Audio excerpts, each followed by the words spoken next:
these pillars, Indonesia aims to build a capital market that is not only innovative and competitive, but also safe, transparent, and trustworthy. Ladies and gentlemen, regulation alone is not enough. Effective market integrity requires consistent, proactive, and technology-driven supervision.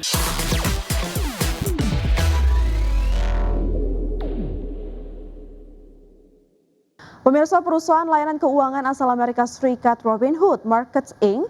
resmi menambah kolaborasi pasar modal Indonesia usai menandatangani kesepakatan untuk mengakuisisi PT Buana Capital Securities. OJK berharap masuknya perusahaan asal Amerika Serikat tersebut dapat mendorong layanan yang lebih baik serta membawa transfer teknologi yang dapat memperkaya ekosistem pasar modal nasional.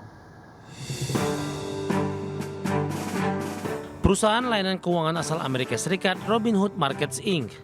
resmi menambah kolaborasi pasar modal Indonesia usai menandatangani kesepakatan untuk mengakuisisi PT Buana Capital Securities serta PT Pedagang Aset Kripto. Dengan lebih dari 19 juta investor pasar modal dan 17 juta investor kripto per Oktober 2025, Indonesia diakui menjadi salah satu pasar paling dinamis di kawasan dan memiliki prospek yang positif. Presiden Direktur Buana Capital Securities Beni Hardiman Setiabrata optimistis akuisisi ini menjadi langkah strategis yang dapat memperkuat ekosistem pasar modal nasional. Akuisisi ini juga memberikan peluang besar memajukan literasi dan inklusi keuangan di tanah air. Dengan pengalaman Robinhood yang sudah terbukti dalam membawa lebih dari 26 juta pengguna di Amerika Serikat untuk terlibat dalam investasi retail, kami yakin bahwa kolaborasi ini akan membawa inovasi dan kemudahan akses bagi lebih banyak investor Indonesia untuk terlibat dalam pasar keuangan, pasar modal, dan juga pasar kripto. Kepala Departemen Pengawasan Lembaga Efek OJK Edi Broto meyakini masuknya perusahaan asal Amerika Serikat tersebut dapat mendorong layanan yang lebih baik dengan biaya lebih efisien, serta membawa transfer teknologi yang dapat memperkaya ekosistem pasar modal nasional. Through these pillars, Indonesia aims to build a capital market that is not only innovative and competitive, but also safe, transparent, and trustworthy. Ladies and gentlemen, regulation alone is not enough. Effective market integrity requires consistent, proactive, and technology-driven supervision. Proses penyelesaian kedua akuisisi ini targetkan rampung pada paruh pertama 2026 setelah memenuhi persyaratan dari Otoritas Jasa Keuangan dan otoritas terkait. Jakarta, Raharjo Patmo, ADX Channel. Pertemuan Bank Sentral Amerika Serikat periode Desember 2025 berpotensi menempatkan para pembuat kebijakan pada dilema antara kekhawatiran inflasi dan tuntutan politik untuk memangkas suku bunga. Meski pasar sudah memperkirakan pemangkasan suku bunga pada Desember, namun pemangkasan secara agresif dinilai dapat meningkatkan permintaan, berisiko memicu inflasi dan menggagalkan target inflasi The Fed di angka 2%.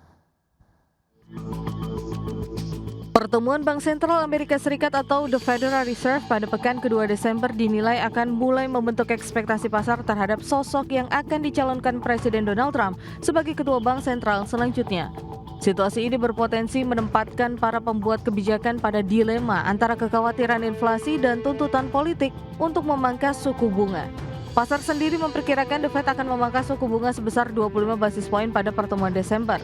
Sebagaimana diketahui, Presiden Donald Trump menginginkan biaya pinjaman yang lebih rendah untuk mendorong sektor perumahan sebagai solusi isu keterjangkauan yang dapat menjadi isu penting dalam pemilu setelah mendatang. Namun langkah tersebut membawa risiko besar mengingat proyeksi menunjukkan pertumbuhan ekonomi tetap resilient, konsumsi kuat akibat peningkatan pengembalian pajak, serta inflasi yang berpotensi terus bertahan. Kepala Ekonom BNP Paribas James Engelhoff mengatakan siapapun yang memimpin The Fed pada dasarnya kebijakan moneter ditentukan oleh kondisi ekonomi. Ia menyebut kondisi tahun depan akan ditandai oleh pertumbuhan yang kuat dan inflasi di sekitar 3%, sehingga hanya perlu satu pemangkasan suku bunga tambahan pada 2026. Skenario ini berpotensi membuat ketua The Fed berikutnya menghadapi situasi yang sama dengan Jerome Powell dalam kondisi ekonomi yang justru membutuhkan pengetatan. Pemangkasan suku bunga agresif dapat meningkatkan permintaan, mendorong pasar tenaga kerja, dan menurunkan biaya hipotek, namun berisiko memicu inflasi dan menggagalkan target inflasi 2% The Fed. Situasi tersebut membuat Dewan Pembuat Kebijakan terbelah dengan potensi munculnya beberapa suara berbeda atau dissent dalam keputusan pekan ini. Berbagai sumber IDX Channel. Pemirsa, ekspor China kembali menguat pada November dan mendorong surplus perdagangan melampaui rekor 1 triliun dolar Amerika di tengah perlambatan impor dan meredanya tensi dagang dengan Amerika Serikat.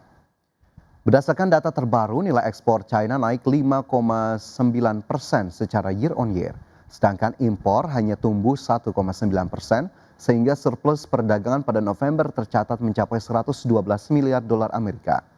Pencapaian rekor surplus tersebut terjadi seiring meredanya ketegangan antara Beijing dan pemerintahan Presiden Amerika Serikat Donald Trump.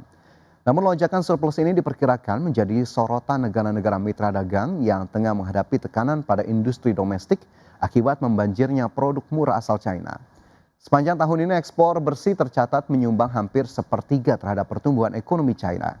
Sepanjang 2025, ekspor China terus melonjak meski Presiden Amerika Serikat Donald Trump memulai perang dagang sejak awal tahun. Negara dengan ekonomi terbesar kedua di dunia tersebut relatif mampu bertahan dari tekanan dengan mengalihkan ekspor ke pasar selain Amerika Serikat. Dan selanjutnya dari bursa global, pemirsa, bursa saham Wall Street berakhir lebih rendah pada perdagangan Senin karena para investor menantikan pertemuan terakhir The Federal Reserve di tahun 2025 yang akan berlangsung pada pekan ini. Tekanan pada pasar saham juga datang dari imbal hasil Treasury bertenor 10 tahun yang terus melanjutkan kenaikannya baru-baru ini. Pada perdagangan Senin, indeks S&P 500 turun 0,35% ke posisi 6.846, indeks Nasdaq Composite melemah 0,14% ke level 23.545, dan indeks Dow Jones Industrial Average merosot 0,45% ke level 47.739. Dan selanjutnya dari bursa Eropa, pemirsa. Bursa ekuitas Eropa melemah tipis pada akhir perdagangan Senin dibayangi kenaikan imbal hasil obligasi global dan sikap hati-hati investor menjelang pertemuan kebijakan moneter The Fed pada pekan ini. Indeks Stoxx 600 ditutup turun tipis 0,07% menjadi 578,36. Indeks DAX Jerman naik 0,07% ke level 24.046 dan indeks FTSE 100 Inggris menyusut 0,23% ke posisi 9.645.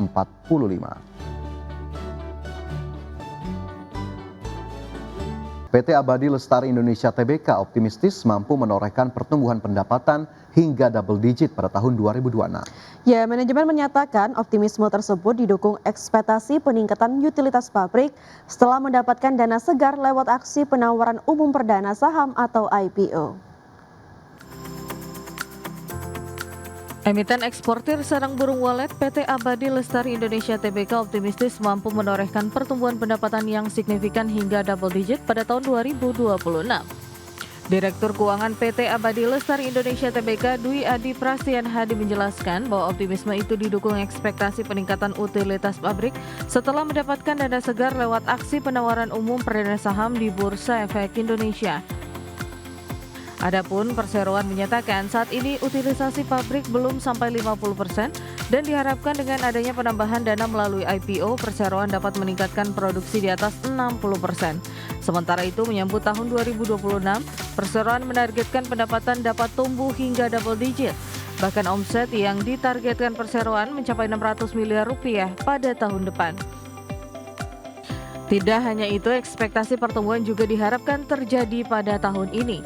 Per akhir 2025, perseroan berharap mencatatkan laba bersih mencapai 35 miliar rupiah, yang berarti potensi peningkatan hingga 49% year on year dari periode yang sama di tahun 2024. Ekspansi perseroan ke sejumlah pasar baru di luar negeri juga diyakini akan menjadi penopang pendapatan dan laba pada 2026. Setidaknya terdapat 4 negara baru yang akan diekspor pada 2026 seperti Thailand, Vietnam, Amerika Serikat, hingga Filipina. Berbagai sumber IDX Channel. PT Merdeka Gold Resources Tbk memperoleh fasilitas Revolving Credit Facility senilai 350 juta dolar Amerika atau setara dengan 5,8 triliun rupiah guna memperkuat kesiapan produksi emas perdana pada awal 2026. Pendanaan tersebut melengkapi dana 4,9 triliun rupiah yang dihimpun dari penawaran umum perdana emas pada September 2025. Adapun fasilitas kredit tersebut akan digunakan perseroan untuk refinancing pinjaman anak usaha, kebutuhan modal kerja selama proses commissioning serta pembiayaan lanjutan pengembangan tambang emas Pani. Sebagai catatan, progres konstruksi di tambang Pani terus berlanjut. Secara keseluruhan, konstruksi tambang emas Pani telah mencapai penyelesaian 83% hingga akhir September 2025. Tambang emas tersebut dirancang untuk ekspansi jangka panjang di mana pada tahap awal, fasilitas heap leach memiliki kapasitas pengolahan 7 juta ton biji per tahun.